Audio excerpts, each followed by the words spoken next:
The cavalry is finally coming for the Dodgers as Clayton Kershaw and Tyler Glasnow return to the rotation. Steve Ballmer said NBA rules, not money, kept the Clippers from retaining Paul George, and a USL club wants to quash any beef that it may have with LA Galaxy fans. Good morning. I'm James. This is your daily dose of sports and snark for the greatest sports city in the world, Los Angeles.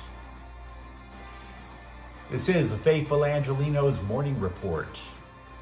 And so it is July 21st, 2024. Welcome back to the Sanctum Sanctorum of LA sports. It's also Sunday, the Lord's Day. If you believe as I do, take a moment.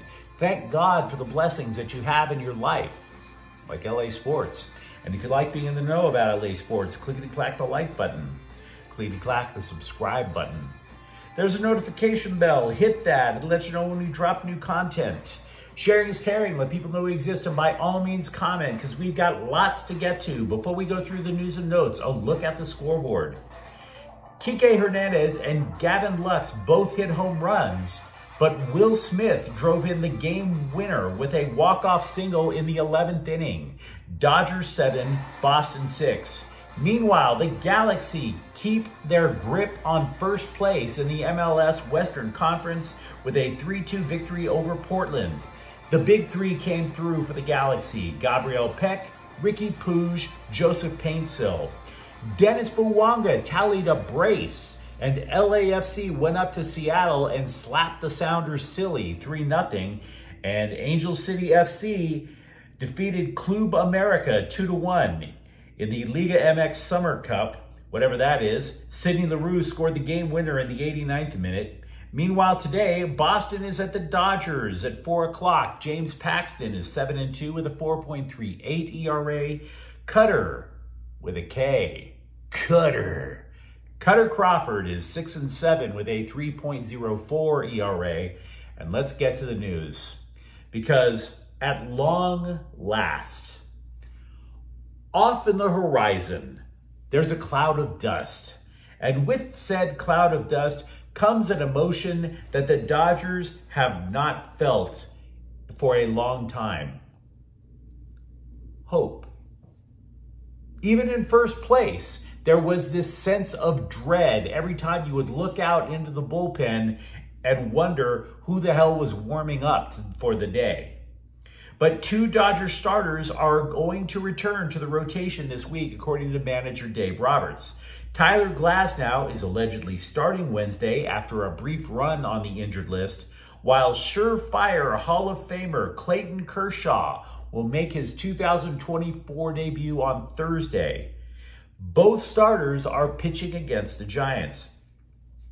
And Kershaw obviously becomes the bigger deal because, well, surefire Hall of Famer, 3-time Cy Young Award winner, obviously a Dodger legend, and he had been going under rehab from his first ever surgery to his pitching shoulder.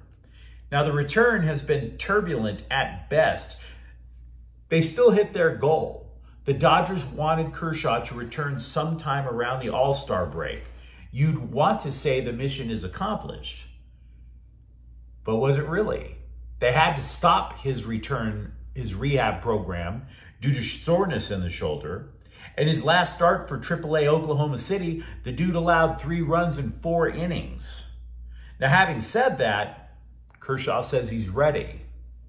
Maybe he was tinkering a little bit instead of trying to see if he could flame guys in a minor league game. Possible.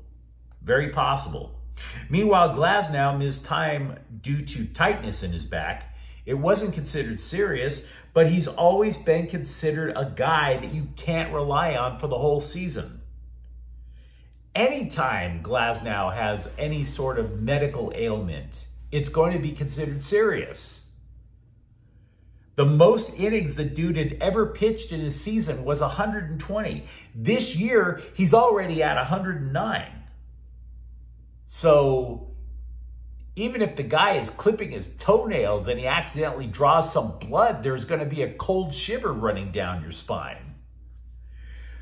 Either way, This now reduces the number of Dodgers starters on the injured list to, I think, 5 or 6. Yoshinobu Yamamoto, Walker Buehler, Michael Grove used to be a starter. He's been in the bullpen this year. Dustin May, Tony Gonsolin, Emmett Sheehan. Now look, we know that May, Gonsolin, and Sheehan are done for the year, right? We also know that there is no timetable yet for Yamamoto. Buehler, meanwhile, is off in Florida listening to Jimmy Buffett and trying to reinvent his pitching mechanics. So the next guess as to the next player to return, it would be Grove. But again, he was a starter last year. He's been in the bullpen this year. Hasn't been particularly terrific in the bullpen this year. But it got so bad in terms of injuries for the Dodgers, you had James Paxton and 3 rookies. I mean, no disrespect to the prospects who filled in while half of the pitching staff was getting their annual surgeries, but the Dodgers invested more than $1 billion in players in the offseason, and you had 3 rookies in a starting rotation. And that doesn't even mean the Dodgers have stopped using rookies. River Ryan might make his major league debut on Monday. It's bananas. Dodger pitchers go under the knife more often than Cougars get breast implants, for Christ's sake. You almost have to wonder if, much like middle-aged women get their mommy makeovers, you have to wonder if Dodger pitchers are gossiping in the waiting room, just like those mommy makeovers. Like, oh, you know, things have been a little boring at home. Hopefully my repaired rotator cuff will be a spark to the marriage. Either way, good news for the Dodgers. Hopefully it's something to build on. Clippers owner Steve Ballmer said he hated letting Paul George go to Philadelphia in free agency, and to validate it, he kept using the word hate. Ballmer told ESPN, quote, "I love Paul. Let's start with Paul as a human being. Paul is a great human being, and I've really enjoyed my opportunity to get to know Paul's family. So on a personal level, I hated it. I hated it." And then later on, Ballmer added, "Guys like me who've been very willing to pay the luxury tax, it's not about the luxury tax anymore. It's about the penalties in terms of how you get better. I'm not willing to sacrifice getting better. Still willing to pay the money, but it's more than money now," unquote. Now, this has been consistent with what the Clippers had been saying all offseason.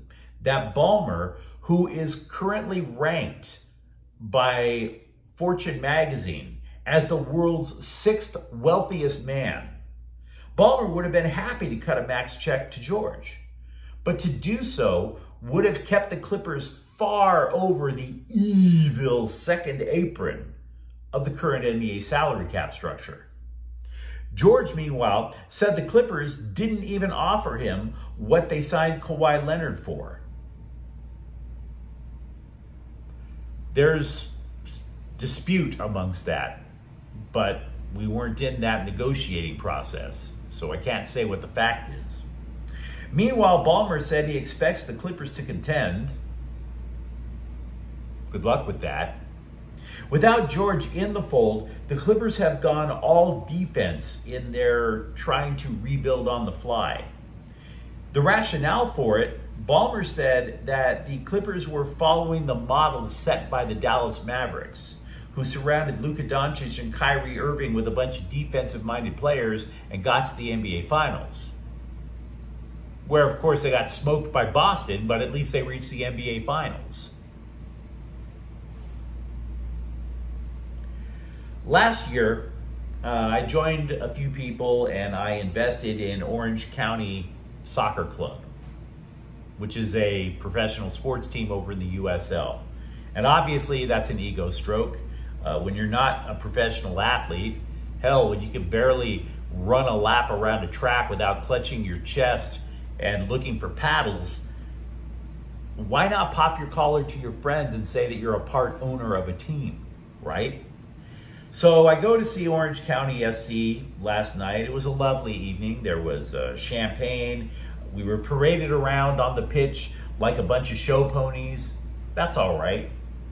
The players wore kits with our name on it, which I very much appreciated. So again, enchanting evening. But I'm not bringing this up to brag. I'm bringing it up because I talked with the primary ownership group. I wanted to know why there was online beef between Orange County SC fans and some Galaxy supporters. It seemed a little weird to me. Galaxy is MLS, Orange County is in the USL. Now, the people that I spoke with who were in the ownership group, they did not want to give me their names or allow me to say their names on this broadcast. But the gist of it is this. Former Galaxy president Chris Klein tried to strong-arm Orange County SC out of their stadium, out in Irvine. It would have been in a manner similar to how Major League Soccer killed the San Diego Loyal over in the USL. Now, if you were part of this original ownership group, you've likely dropped millions of dollars to land a USL franchise, to secure a place to play, marketing the team, getting the players, etc., etc. All of this work because you want to be the primary owner of a soccer team or a primary owner of a sports franchise, period. And if this explanation is true, here comes Chris Klein. And Klein had no idea how to build an MLS franchise, let alone run a USL one. Trying to force you out of your home because he sees that 5,000 seat stadium over in Irvine as a place for the Galaxy's reserve team. If you put it in those terms, you could understand why OCSC wasn't willing to kiss the Galaxy ring, because that ring was on Klein's hand and that hand was about to squeeze your throat. Klein, as American soccer fans know, and certainly as Galaxy fans know, Klein was eventually forced from his post with the Galaxy as a result of a fan revolt. Not necessarily because of Orange County SC, no, because the Galaxy, the 5-time MLS Cup champions, had stunk up the joint for more than a decade under Klein's watch. Now there's a new front office in place, presumably led by General Manager Will Kuntz. Orange County said that they don't have a problem with the Galaxy at all now. Their beef was with Klein. Now, I acknowledge as a part owner of Orange County SC, you could say I have a conflict of interest. But if you buy what these gentlemen are selling, this is an olive branch to Galaxy fans. After all, 2 different teams, 2 different locations, 2 different leagues. And by the way, if you are wondering where my name is on this special edition owner's kit, it's around the right nipple. And I'm okay with the right nipple, as it should be. Bronny James was shut down for the Lakers Summer League finale last night. I wouldn't read too much into that. It's Summer League. And he did have a couple of minor tweaks during Summer League, so why risk anything? Say it's load management, call it a day. But then you have to look back and wonder how much James accomplished in Summer League. He stunk up the joint for most of it, let's be real, but he did reach double figures in his last 2 games. And such is the conundrum that is Bronny James. He's 6'2", he has the build of a point guard, but scouts don't think he's going to be a good ball handler. Moreover, the dude chucked up enough bricks to solve the affordable housing program crisis, and he doesn't qualify as a shooting guard either, right? So understand, I'm not trying to say that the Lakers wasted their 2nd round pick. If that's what it took to keep LeBron James in the fold, yeah, you probably do it. You bite the bullet. What I'm saying is there's been nothing but hype about a guy who wasn't even good enough to start for a lousy USC team last season. And not only is that what I'm saying something else. You had to dig past a mountain of Bronny James pap in order to find out that first-round pick Dalton Knecht, the guy who might actually have a future in the NBA, was also held out of the finale.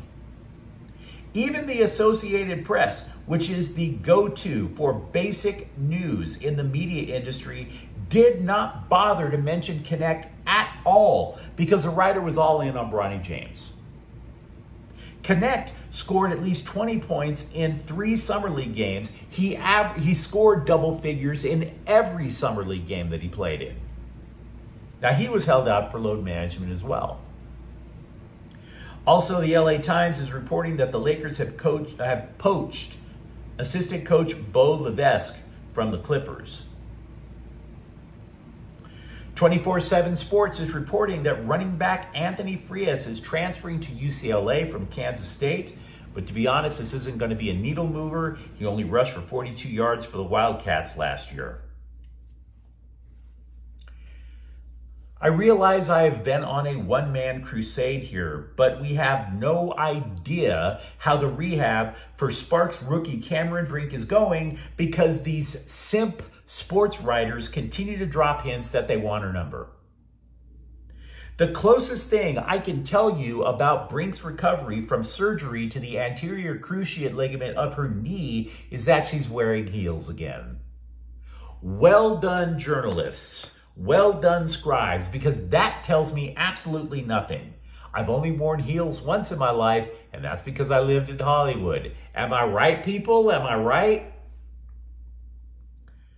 The girl is supposed to be the savior of the WNBA's glamour franchise, and we still don't know if she can play. Sports Illustrated, for decades, the go-to source for cutting-edge information, doesn't even tell us that. All they tell us is that she looks enchanting. Okay, scar tissue looks sexy on a blonde. Got it. What does that tell me? Nothing. How soon do we find out if she can shoot? Right?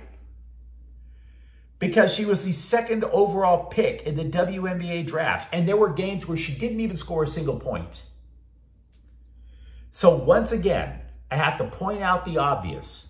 For decades, the WNBA wanted us all to take them seriously on quality of play, right?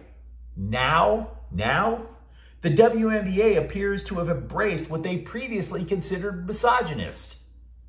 They have embraced catfighting amongst their players and having sports writers beg for thirst trap pics of the tall blonde. The Kings have signed first-round draft pick Liam Greentree to an entry-level contract. Now, this contract means he can either play in the NHL, which is highly unlikely, or he can return to the OHL. He is not eligible to play an entire season with the Ontario Reign, the Kings minor league affiliate of the AHL. Why? I'll be damned if I'm able to explain how NHL contracts work. But you let me know what you think in the comments thread.